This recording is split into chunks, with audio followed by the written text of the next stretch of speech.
श्री स्वामी समर्थ. जय जय स्वामी समर्थ. नमस्कार. तुम्हा सर्वांच्या चॅनलमध्ये मनापासून स्वागत आहे. श्री स्वामी समर्थांच्या कृपेने तुमच्या मनातल्या सगळ्या इच्छा पूर्ण होऊन तुमचा दिवस आनंदाचा हो. आता लवकरच दिवाळीला सुरुवात होणार आहे. दिवाळी म्हटलं की उत्साहाचा सण असतो. लहानापासून मोठ्यांपर्यंत सगळ्यांमध्ये अगदी उत्साह असतो. अगदी खरेदी करण्यापासून फराळ बनवण्यापर्यंत सगळी उत्साहात सगळं साजरं केलं जातं. दिव्यांचा सण म्हणून देखील आपण याला ओळखत असतो. आपल्या आयुष्यामध्ये प्रकाश यावा, आपलं आयुष्य दिव्यांप्रमाणे उजळून निघावं म्हणून आपण हा सण साजरा करत असतो. तसं दिवाळी हा सण 15 दिवस चालतो, पण महत्त्वाचे 5 दिवस आपण हा सण साजरा करतो. याची सुरुवात वसुबारसेपासून होते. यंदा धनत्रयोदशी 29 ऑक्टोबरला आली आहे. दरवर्षी अश्विन महिन्याच्या कृष्ण पक्षाच्या त्रयोदशी तिथीला धनत्रयोदशी साजरी केली जाते. आता दिवाळी म्हटलं, दसरा म्हटलं, लक्ष्मीपूजन असो किंवा धनत्रयोदशी असो, या दिवशी बरेच जण सोनं, चांदी किंवा मोठ्या वस्तू खरेदी करत असतं. पण काही जणांना शक्य होत नाही. आता हे सोनं महाग आहे किंवा आर्थिक परिस्थितीनुसार या वस्तू घेणं शक्य होत नाही. आता ज्यांना शक्य आहे किंवा ज्यांना शक्य नाही, यांनी सगळ्यांनीच धनत्रयोदशीला अशा काही वस्तू खरेदी करायच्या आहेत की त्या वस्तू खरेदी केल्यामुळे तुमच्या घरामध्ये बरकत येणार आहे. तुम्हाला तर या मोठ्या वस्तू घेणं शक्य असेल, सोनं चांदी घेणं शक्य असेल, त्या वस्तू तुम्ही घ्या आणि त्यासोबतच या वस्तू देखील तुम्ही खरेदी करा. या वस्तू खरेदी केल्यामुळे तुमच्या घरामध्ये नेहमी भरभराट होईल.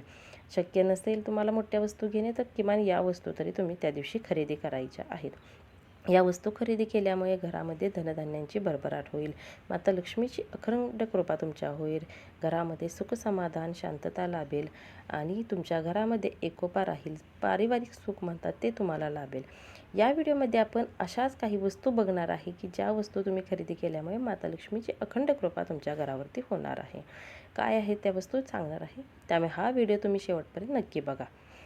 शास्त्रानुसार समुद्र मंथनावेळी कार्तिक कृष्ण त्रयोदशीला भगवान धन्वंतरी हातात अमृताचे भांडे घेऊन प्रकट झाले आहेत.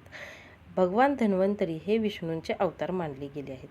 जगात वैद्यकशास्त्राचा प्रसार व्हावा म्हणून भगवान विष्णूंनी भगवान धन्वंतरीचा अवतार घेतला असं म्हटलं गेलं आहे. धनत्रयोदशी हा सण आपण भगवान धन्वंतरीचे स्मरण व्हावे म्हणून साजरा करत असतो. आता या दिवशी आपण कोणत्या वस्तू खरेदी करायच्या आहेत त्या बघूयात. त्यातली पहिली वस्तू आहे कलश. कलश तुम्हाला त्या दिवशी खरेदी करायचा आहे. कोणत्याही धातूचा, सोन्याचा घ्या, चांदीचा घ्या, तुम्हाला शक्य असेल तो घ्या. पितळ किंवा स्टीलचा जरी घेतला तरी हरकत नाही. यापैकी कोणताच कलश तुम्हाला घेणं शक्य नसेल तर तुम्हाला बाजारामध्ये मातीचे देखील कलश मिळतात. देवाचे साहित्य मिळतं, त्या ठिकाणी मातीचे कलश देखील उपलब्ध असतात. तो कलश तुम्ही घेतला तरी चालेल. आता कलश घ्यायचा तर कुठल्या आकाराचा घेऊ, छोटा घेऊ का मोठा, तर तसं काही नाही. कुठल्याही आकाराचा तुम्हाला जो परवडेल तो तुम्ही घ्यायचा आहे, लहान असो किंवा मोठा असो. आता हा खरेदी केला कलश खरेदी केल्यानंतर लगेच घरी घेऊन यायचा का, तर तसं नाही. हा कलश तुम्ही रिकामा घरी आणायचा नाही. त्यासोबतच तुम्हाला अजून एक वस्तू खरेदी करायची आहे, ती म्हणजे धने. धने देखील खूप महत्त्वाचे आहेत या दिवशी खरेदी करायला. तुम्ही 10 रुपयाचे असेल ना, कमीत कमी 10 रुपयाचे धने खरेदी करायचे आहेत आणि ते धने त्या कलशामध्ये टाकायचे आहे. ते पुडी जी असेल ती तशीच आपण त्या कलशामध्ये टाकायची आहे आणि नंतर तो कलश तुम्हाला घरी घेऊन यायचा आहे. तुम्ही खरेदी करायला जाणार असाल तर तसं तुम्ही करा, नाही तर कोणी जाणार असेल तर त्याला तुम्ही तसं सांगायचं आहे की कलशामध्ये धने टाकून मग तो कलश घरी आणायचा आहे. रिकामा घरात आणायचा नाही, धन्यासोबतच घरी आणायचा आहे. ह्या 2 वस्तू तुम्हाला त्या दिवशी खरेदी करायच्या आहेत. त्यासोबतच तुम्हाला केरसुणी देखील खरेदी करायची आहे. लक्ष्मी मातेचं प्रतीक मानलं गेलं आहे केरसुणी. त्यामुळे या दिवशी तुम्हाला तिसरी वस्तू खरेदी करायची आहे, ती म्हणजे केरसुणी. त्यासोबतच नंतर तुम्हाला खरेदी करायचं आहे म्हणजे खाऊची पाने, म्हणजेच याला विड्याची पाने देखील म्हटले जातात. ही आपल्याला लक्ष्मीपूजनाला नंतर लागणारच आहेत आणि दिवाळीच्या पूजेसाठी वगैरे लागतात. त्यामुळे या दिवशी खाऊची पानं देखील खरेदी करायची आहे. सकारात्मकता येते. विड्याच्या पानांमुळे घरामध्ये सकारात्मकता येते म्हणून आपण या दिवशी विड्याची पानं खरेदी करायची आहेत. त्यासोबतच आणखी एक वस्तू खरेदी करायची आहे, ती म्हणजे लाह्या बत्ताशे. हे देखील खूप महत्त्वाचं आहे. लाह्या बत्ताशाचा नैवेद्य आपण माता लक्ष्मीला दाखवत असतो. त्यामुळे या दिवशी आपण लाह्या आणि बत्ताशे खरेदी करायचे आहेत. या वस्तूंमुळे घरात सकारात्मकता वाढते आणि म्हणूनच या वस्तू आपण खरेदी करायच्या आहेत. अजून एक महत्त्वाची वस्तू आहे, ती धनत्रयोदशीला खरेदी करणं आवश्यक आहे. ती वस्तू म्हणजे खडे मीठ. मोठे मीठ असते ते घ्यायचं आहे, ते आपण विकत आणायचं आहे.